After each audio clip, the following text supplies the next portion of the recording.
There are a lot of new developments on the Avdiivka front. New developments are taking place in the Avdiivka area every hour of every day. The Russian army is actively continuing counter-offensive operations. While the Ukrainian army is in a defensive position and prevents Russian attacks, it neutralizes Russian troops with counter-offensive operations in some areas. The Russians carried out very strong offensives north of Avdiivka with the support of aviation. However, the Ukrainian defense forces did not surrender dominance in the region to the Russians. For weeks, there was intense fighting right in front of Stepova. The Russian army lost a large number of soldiers and equipment here. We continue to present our reports on the developments every day. You can support us by liking and commenting on our daily reports, videos created by our expert team. Now let's move on to the details of our report. After the unsuccessful operations north of Avdiivka, the Russians wanted to try their luck in the southern region and carried out an offensive operation in the factory area. With these strategies, it developed very well in this region. The Ukrainian army withdrew the Russian troops towards the region they wanted and destroyed all of them with land and air attacks.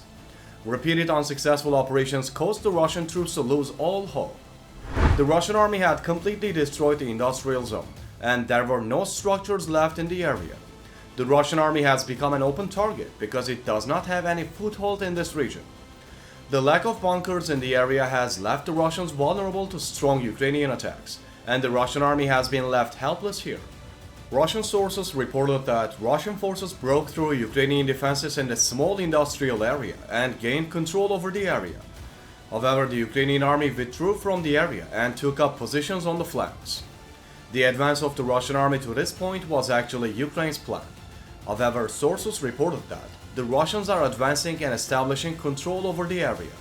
Later, the Russians acknowledged the Ukrainian presence in the region and reported that Ukrainian forces continued to hold strong points and advance defensive blocks in the face of Russian attacks. We have also explained in our previous reports how the Ukrainian army hunts down Russian troops with the strategy it has created in the region. At the same time, Ukrainian sources also published footage of defensive operations of Ukrainian troops in the region.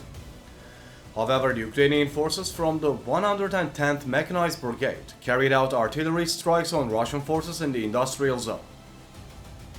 The Russian army had already destroyed the buildings that remained standing, along with the artillery behind the front line. However, with the shelling of the Ukrainian army, which mobilized artillery units to hit the Russian troops in the area was completely devastated. We have already mentioned to you that the weather conditions in the region are also bad. Earlier, we also saw how Russian tanks stuck in the mud were easily destroyed by Ukrainian drones during operations north of Avdiivka. It is very challenging to carry out operations in open terrain and send armored vehicles to the front line when there are bad weather conditions. The Russians also needed to use armored vehicles to advance in this area.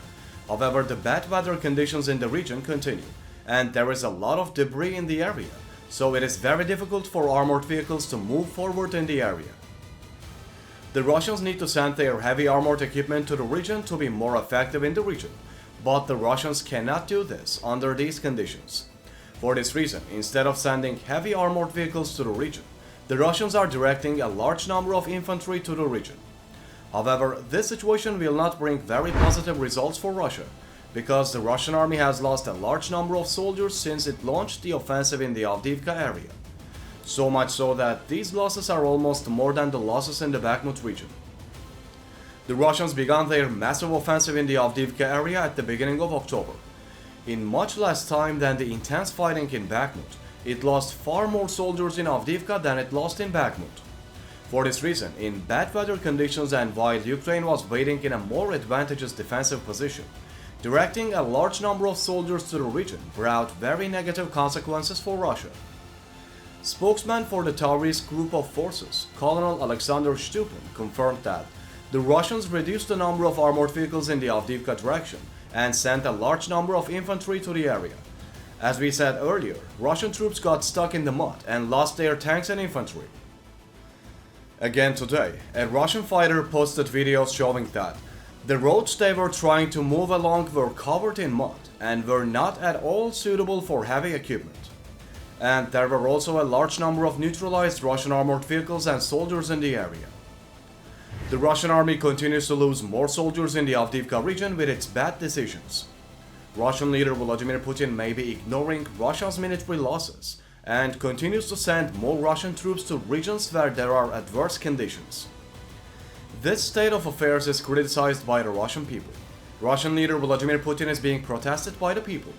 The families of the soldiers and the Russian citizens who care about the Russian military do not want Putin to make the wrong decisions anymore. Ukrainian General Alexander Tarnovsky reported 514 casualties of the Russians in one day after unarmored and unmanned pure infantry attacks in Avdiivka. Russians are losing more than 500 soldiers every day in Avdiivka. The Russian army, which has lost a lot of heavy equipment, cannot reinforce the region due to bad weather conditions. In this way, the Ukrainian army is increasing the intensity of offensive operations towards Russian positions, which are declining in strength in the region. In fact, Ukrainian forces want the Russian army to continue its offensive in the industrial area. With the complete destruction of the region with artillery fire, the Ukrainian army developed its strategy and asked the Russians to advance to the region. Along with the electronic warfare systems used by Ukraine in the region, Russian drones cannot approach the region. The industrial zone where the Russians are located is both very open and unsuitable for progress, and there is no Russian air support in this area. This situation is quite good for Ukraine, as long as the Russian army continues to hold out in the area and continue to deploy troops to the region. The Ukrainian army can easily destroy these Russian troops in and around the industrial area. The Ukrainian military continues to conduct intensive offensive operations against Russian troops in the region with artillery fire, HIMARS systems and drones. Ukraine continues its defensive and offensive operations in the Avdiivka region, as well as in the Kherson region, which is the key to Crimea. Ukraine's ongoing operations in the Kherson region are very frightening to the Kremlin. The Russians fear the advance of the Ukrainians in the Kherson and their approach to the Crimea. For this reason, they are also reinforcing the defensive blocks in the Kherson region. As the Russians focus on the Kherson region, the intensity of attacks in the Avdiivka region is decreasing. Russia does not have the strength to attack two regions at once. The Ukrainian army is aware of that situation, so it is increasing the intensity of its attacks in the Krinky direction of the Kherson region. Finally, the Ukrainian army, which controls some points in the region, continues to wear down the Russian defense blocks in Kherson. Do you think the Ukrainian army will be able to completely repel the Russian troops south of Avdiivka from the area? Do you think the Ukrainian attacks in Kherson are positive for defensive operations in the Avdiivka area? According to the General Staff of the Armed Forces of Ukraine, the Russians lost another 1,040 soldiers over the past day. And with that, the Russians have lost 327,580 soldiers since the beginning of the war.